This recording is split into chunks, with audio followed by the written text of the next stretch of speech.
Welcome to Letters to Leaders. I'm Park Wiker, leadership coach and small business consultant.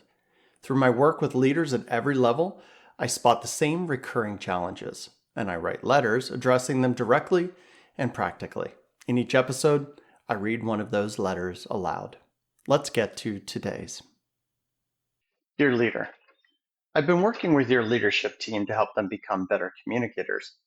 But when I witnessed one of them giving you some very appropriate feedback regarding being late to customer meetings, I heard you snap about how employees make you wait too.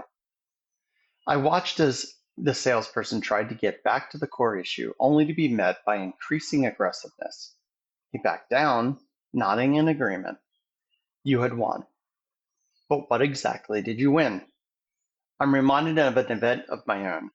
After dinner one night, I carried my plate into the kitchen, and noticing the disarray, I said to my wife, "Wow, you really have a mess in here." Her response was classic. "I did the cooking. Why don't you do the dishes for once?"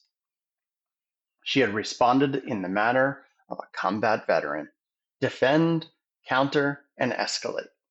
It's a natural pattern of response for one who feels attacked. She too intended to win, to which I blindly responded in kind. The defense of even the most innocuous comment signals a fight. Quickly, this escalates to a loop of defense and counter, disrailing useful dialogue. But it does more than that. It teaches people that you're not to be approached with difficult or potentially contentious subject matter.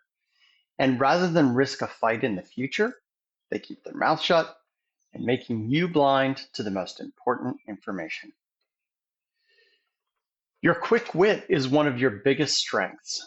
It's that ability to think on your feet, especially in times of crisis, that got you to where you are today. But while that works well in competitive situations, it's a liability with those you are leading.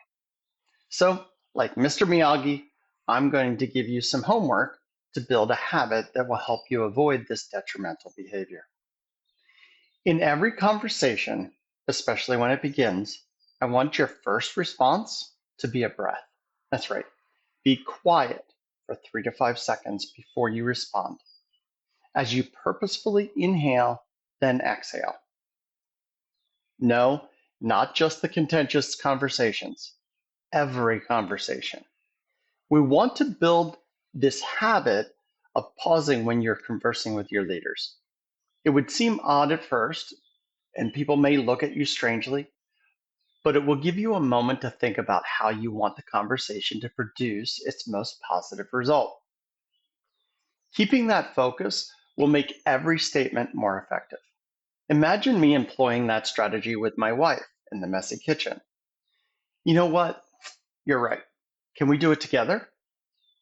Or consider your salesperson when you took a breath and responded, "You're totally right. Being late to that meeting was disrespectful. I will correct it in the future." You will speak less and more accurately. More importantly, you will step out of the defensive loop, making you more approachable and more trustworthy. This means that you will obtain more information, making your decisions that much better. Park Wiker. P.S. Speak when you are angry, and you will make the best speech you will ever regret. Ambrose Bierce.